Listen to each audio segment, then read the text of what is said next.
Olá, tudo bem? Eu sou Cleiton Bernardes com o quadro Não Temas Crer. Hoje nós falaremos sobre codependência. Para muitos uma doença, na verdade é um transtorno, porque não é uma doença porque não está no CID, que é Código Internacional de Doenças. Mas antes de iniciarmos a nossa fala, eu gostaria muito que você desse um like, um joinha no nosso vídeo e inscrevesse no nosso canal e transmitisse esse vídeo para as pessoas às quais você acha que é importante. Tá bom? Então vamos lá. Codependência. O que é codependência? Definição. Bom, a codependência, existem alguns autores que falam sobre codependência, então eu fiz um apanhado geral e vou dar uma pincelada rápida. A codependência caracteriza-se em quando uma pessoa tem a sua vida comprometida ou a sua vida relativamente desorganizada por conviver com uma pessoa que tem dependência de álcool e outras substâncias psicoativas ou qualquer outro tipo de compulsão. Pessoas que têm vício no jogo, que têm vício em comprar, que têm vícios ou adicção ou a compulsão de comer e assim por diante. Então é ter uma relação comprometida. É quando você não faz mais aquilo que você fazia naturalmente, você passa de deixar, você anula-se, você deixa de viver como vivia antes e passa a viver em função do outro, preocupado com o outro, pensando no que o outro está fazendo, se o outro está no trabalho ou não, aonde o outro está, ou seja, você anula-se e passa a viver uma vida relativamente comprometida e em função do seu adicto ou do seu dependente químico ou do seu ente querido que tenha qualquer tipo de compulsão. Bom, dito isso, a codependência ela tem aproximadamente 6 fases e essas fases eu vou falar aqui e depois nós falaremos sobre sintomas, nós falaremos sobre como identificar se estamos ou não estamos codependentes e depois o tratamento. Então, como eu disse, a codependência ela não é uma doença, ela é um transtorno que esse transtorno poderá causar em nós algumas doenças. E nisso tem algumas fases. A primeira fase que habitualmente aparece é a negação. A pessoa vê o seu ente querido com um comportamento inadequado, fumando maconha, ou abusando do álcool, ou usando outros entorpecentes, ou tendo algum comportamento compulsivo, comendo demais, jogando demais, ou fazendo coisas as quais ele não fazia. Então esse indivíduo começa a negar, fala, não, isso deve ser só uma fase. Ah, não, é porque os coleguinhas fazem e tal. Então ele começa a negar a gravidade ou começa a negar a realidade, aquilo que ele de fato está vendo ali. Ele está abusando sim. Ele está passando dos limites, ele está passando do tolerável, né? Então, a primeira fase é a negação. A pessoa começa a negar, não, eu acho que vai passar, né? Eu acho que a partir de certo período isso ele vai deixar de fazer essas determinadas situações, vai parar de beber, é porque é época de festa, e tudo isso é a negação, quando na verdade você já está sabendo que está grave. A segunda, depois da negação, vem a depressão.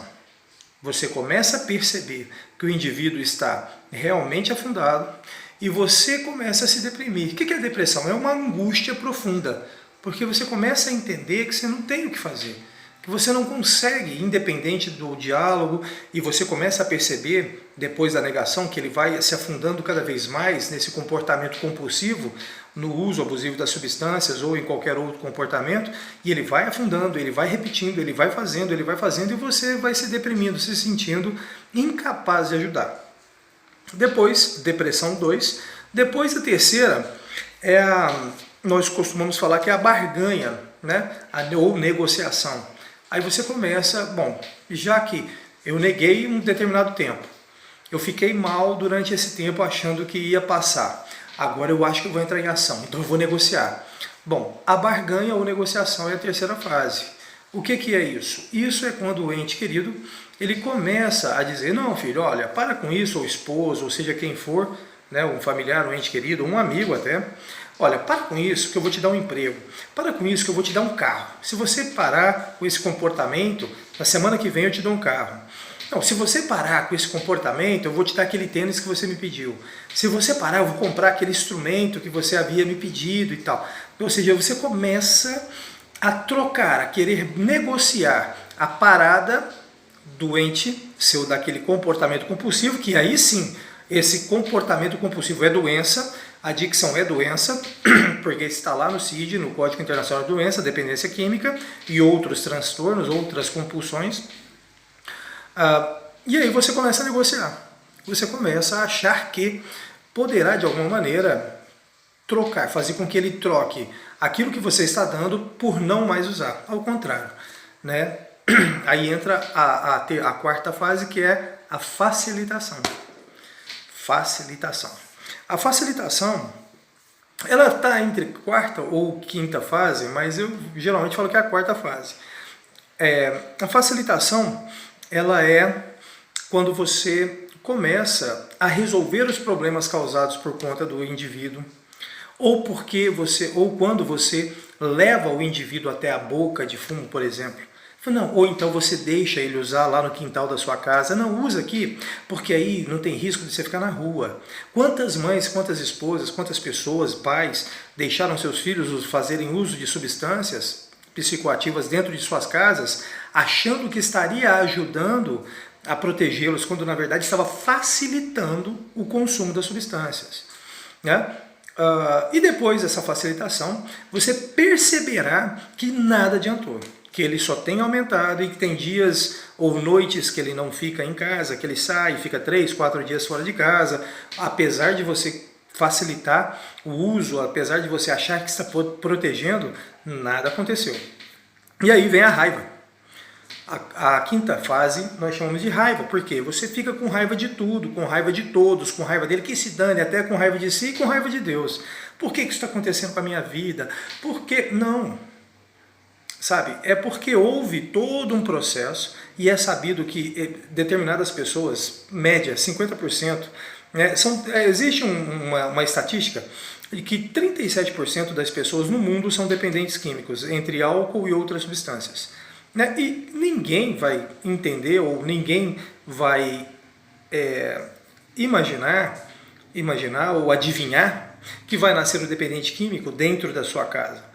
Então ele vai ao longo do tempo, ao longo do período, se auto-intoxicando, e se porventura ele tiver um fator genético, que, como eu havia começado a dizer, que 50% é fator genético e 50% é auto-intoxicação. É você continuar a se intoxicando. Você vai fazendo uso, você vai continuando fazendo uso, vai fazendo uso, vai fazendo uso, até quando você perceber, você não consegue mais se livrar daquilo sozinho. Você precisará de uma ajuda, de um profissional, de uma instituição ou de alguém que possa lhe conduzir. Pois bem, e aí vem a raiva, depois que a gente havia dito, né? A raiva. Aí você começa a ter raiva de tudo e de todos, porque todas as suas tentativas, tudo aquilo que você propôs em fazer não deu certo. E você começa a culpar as pessoas, começa a culpar a si mesmo, começa a culpar a Deus, quando na verdade a culpa não é sua, a culpa não é de Deus, a culpa é do indivíduo que resolveu experimentar a substância ou ter aquele comportamento doentio e começou e continuou. E pelo fato de ser um doente, ele não conseguirá largar ou abandonar esse comportamento facilmente. Ele precisará de uma assistência profissional ou de os grupos de autoajuda, que é fantástico. E a sexta e a mais importante de todas as fases é a aceitação. A fase da aceitação é quando tudo começa a ficar claro. Você começa a enxergar a vida como de fato ela é. Ao invés de fazer na primeira fase negar, você ver que ele está fazendo uso de alguma substância ou tendo algum comportamento doentio, inadequado, você começa a entender que aquilo é perigoso. E aceitar, opa, peraí, é meu filho e ele está com problema, é meu marido e ele está com problema. Eu vou tentar ajudá-lo agora, mas uma ajuda profissional, ajuda a quem de fato lhe é de direito, e não essa ajuda da barganha, não a ajuda de facilitar o consumo. Aí nós estamos apenas fazendo com que o indivíduo use mais. Enquanto as famílias acharem ou servirem como um escudo para o seu ente querido, usuário de substâncias ou de comportamentos compulsivos, ele não parará. Por quê? Porque ele fará todos os problemas, ele causará problemas fora, ele fará pequenos roubos, ele roubará dentro de casa, ele mentirá, manipulará. E aí você vai ali, você tampa uma coisinha aqui, conserta outra ali, paga uma conta aqui, e aí ele não há motivo para ele parar. Né? Você está facilitando.